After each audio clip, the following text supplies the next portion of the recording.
Twisters trailer review. இது ஒரு American disaster film directed by Lee Isaac Chung. 1996 ஆண்டு வெளியான ட்விஸ்டர் திரைப்படத்தின் முழுமையான தொடர்ச்சி தான் இந்த படம். கிளென் பவல் லீடாக நடிச்சிருக்காரு. டெய்சி எட்கர் ஜோன் ஹீரோயினாக நடிச்சிருக்காங்க. Anthony Ramos, Maura Tierney, Brandon பிரி மற்றும் பல நடிச்சிருக்காங்க.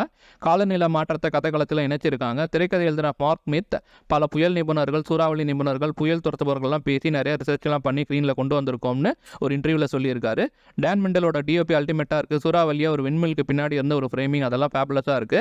பட்டாசு போட்டு சூறாவளிக்கு அனுப்புவாங்க. அந்த சீன்லாம் சான்ஸ் இல்லை. இமேஜினேஷன் வேறு லெவலில் இருந்துச்சு. ஃபர்ஸ்ட் பார்ட்டில் ஒரு சூறாவளி தான் வரும். பட் இந்த பாகத்தில் 2 சூறாவளி வர மாதிரி காமிச்சிருக்காங்க. அதனால தான் டைட்டிலில் எஸ் ஆட் பண்ணி ட்விஸ்டர்ஸ்னு வச்சிருக்காங்க போல். பெஞ்சமின் வால்ஃபில்ஸ்டோட பேக்ரவுண்ட் கோட் சிறப்பாக இருக்குது. சூறாவளியோட பிஜிஎம் சேர்ந்து பார்க்கும்போது மிரட்டலாக இருக்குது. விஎஃப்எக்ஸ் சிஜி ஒர்க்லாம் எக்ஸலண்ட்டாக இருக்குது. பக்கா தேட்டர் மெட்டீரியல். ட்ரைலர் ப்ராமிசிங்காக இருக்குது. படம் வேர்ல்டு வைட் ஜூலை 19 ரிலீஸ் ஆக போகுது. ஐமேக்ஸ் வெர்ஷன்லையும் ரிலீஸ் ஆகுது. ட்ரைலர் உங்களுக்கு என்ன பிடிச்சிருக்குன்றதை கமெண்ட்டில் சொல்லுங்கள்.